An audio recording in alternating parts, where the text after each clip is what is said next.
Welcome to the Los Angeles County Department of Mental Health's monthly magazine, Meeting of the Minds. I'm Karen Zarcidias. In this month's Mental Health Minute, a little bit of exercise can go a long way. A study in the Journal of Pediatric Psychology suggests exercise can improve the mental well-being of overweight teens.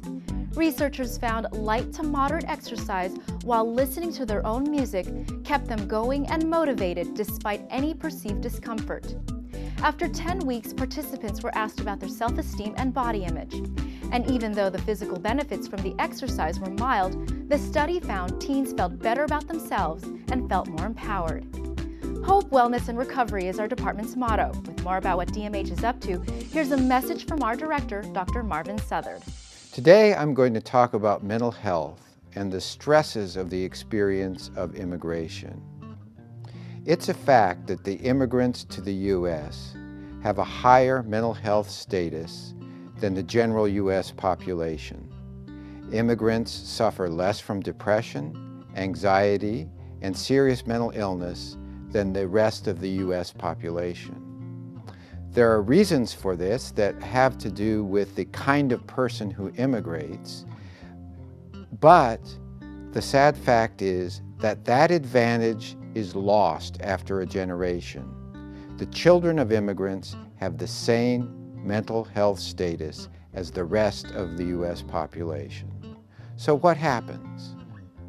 We believe that one of the things that happens that erodes the mental health benefits that people come to this country with is the fact that immigration itself is a stressful experience. And it's a particularly stressful experience for immigrants from cultures that have a strong family background.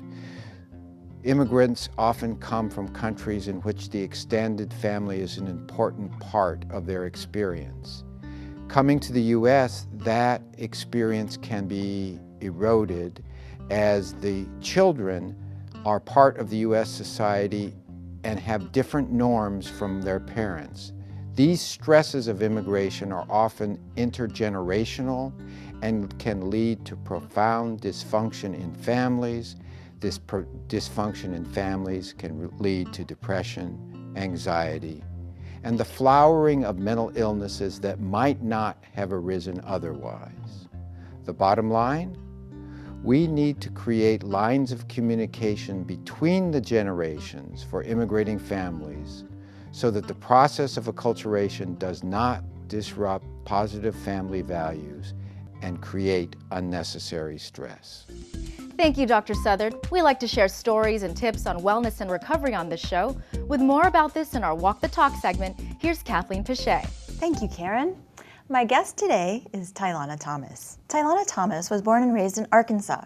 She was in a long-term relationship years ago that left her emotionally and mentally scarred and her partner incarcerated.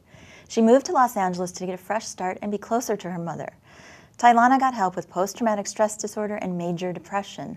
Tylana is scheduled to graduate this June from the University of Phoenix. She helps older adults at SSG. She's an active member of Community Council at West Central and volunteers at the Los Angeles County Department of Mental Health. Welcome, Tylana. Thank you. What was the worst point in your journey of hope, wellness, and recovery? The fear. The fear of?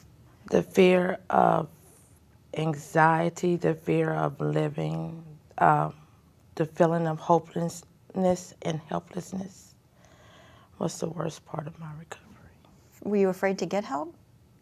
I didn't think there was anything wrong. You didn't think there was anything wrong? No. Actually, a consumer advised me to go to mental health. Oh, okay. And what types of treatment helped you the most with your fear? Group therapy, I would say. Group therapy? Yes. It helped me to share my story and to get help from others. And hear other stories Yes. that maybe were similar to yours? Yes, ma'am. Yeah, that sounds good. What's the most important thing about your recovery now? Giving back. You're a service extender. Yes, ma'am. Which means that you go to older people's homes and Yes. then help them out. Yes. That makes me feel great because I'm giving back to a population that's overlooked, like mental illness. What are your plans for the future? My plans are to become a licensed professional counselor. I want to go back and get my master's degree in counseling. Okay. And now, just like people like you. Just like people like me. What would you tell others that may be in the shoes you were in a couple years ago? I would tell them that to seek help, because a mental healthy mind is a healthy way of living. Mm-hmm. And so. And I wanted to also ask you, because you have some memory, post-traumatic stress disorder, some memories of when you hear ambulance or sirens, it still affects you. And how do you cope with that now? I stay in the here and now. I do positive thinking. I know feelings are not facts, and I refuse to live in fear anymore. That's great. You've come a long way, it sounds like. I have. And what does hope mean to you? Hope means to me that all things are possible through Christ that strengthened me. Mm-hmm. Sounds good. Thank you so much for joining us today on Walk the Talk. Thank you. Back to Karen. Thank you, Kathleen. And that's the show for this month's edition of Meeting of the Minds.